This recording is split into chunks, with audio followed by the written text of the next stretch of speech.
Hello, mindful tails या आपल्या गोष्टींच्या सेगमेंटमध्ये तुमचं सगळ्यांचं मनापासून पुन्हा एकदा स्वागत.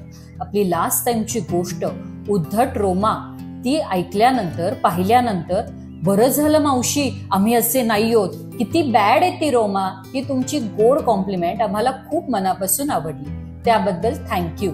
तर सुरुवात करूयात आजच्या गोष्टीला. आजच्या आपल्या गोष्टीचं नाव आहे दादागिरी करू नकोसा झंप्या.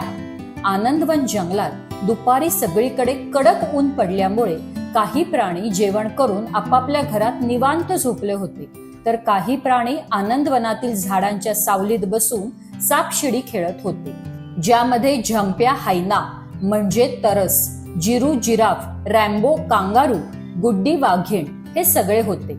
सापशिडीचा खेळ सुरू झाला आणि गुड्डी वाघीण जिंकायला लागली.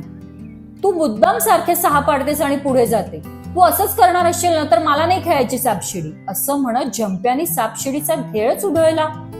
त्याचे हे वागणं पाहून गुड्डी घरी निघून गेली. असं काय करतोस रे झंप्या, असं रॅम्बो कांगारू म्हणल्यावर तू मला शिकवणार का?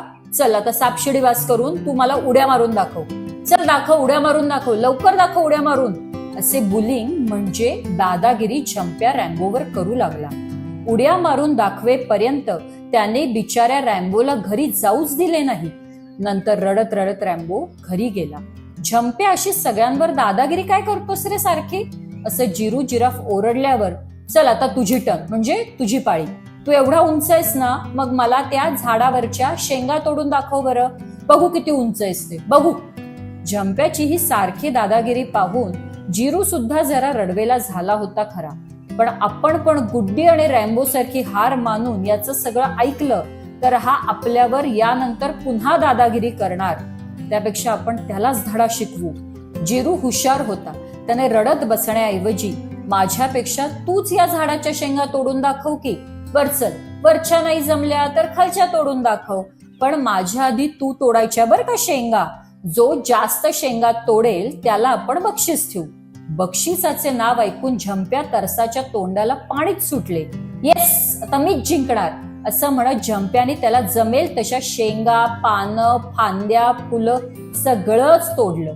आता तू तोडून दाखव, असं त्याने जिरूला ऐकवलं. त्याप्रमाणे ठरवले होते तसं जिरूने छान कोवळ्या शेंगा तोडल्या. अरे काय तू जिरू, तुला एवढ्याच शेंगा मिळाल्या, हारलास तू, चल दे मला आता बक्षीस.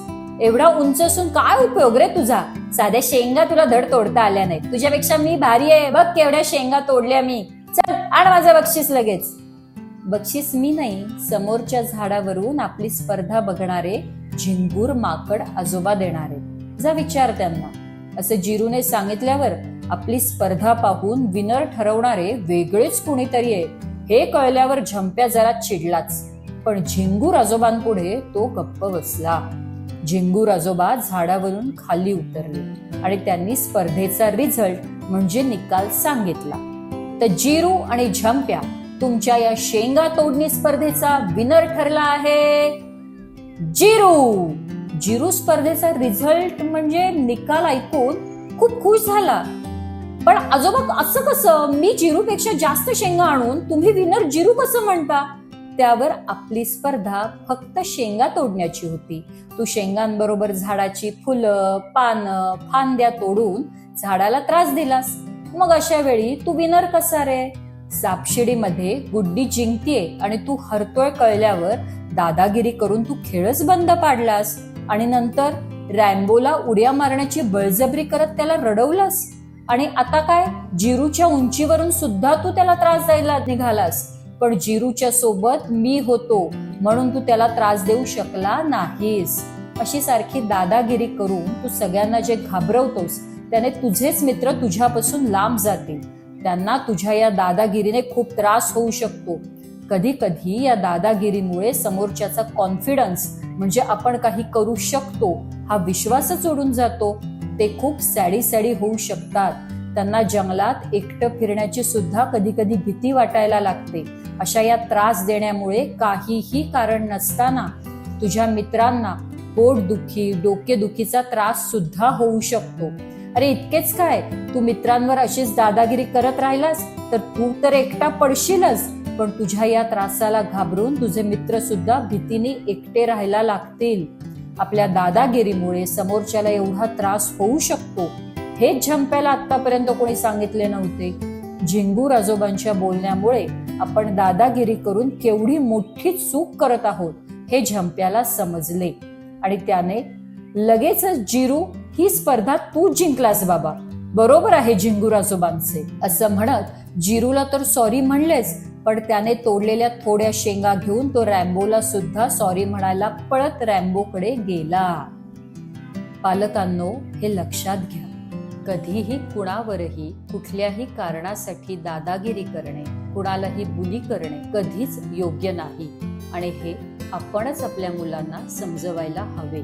आपण किती भारी हे दाखवायला म्हणून इतरांवर दादागिरी करायला जातो खरं, पण आपल्या या वागण्यामुळे समोरच्याला आयुष्यभर लक्षात राहील एवढा त्रास होऊ शकतो.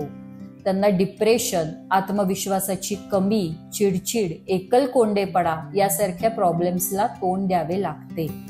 म्हणूनच आपण कधीच कोणावर दादागिरी करू नये आणि आपले मूल सुद्धा कोणावर चुकून सुद्धा दादागिरी करत नाही ना, यावर सुद्धा आपण लक्ष ठेवायला हवे.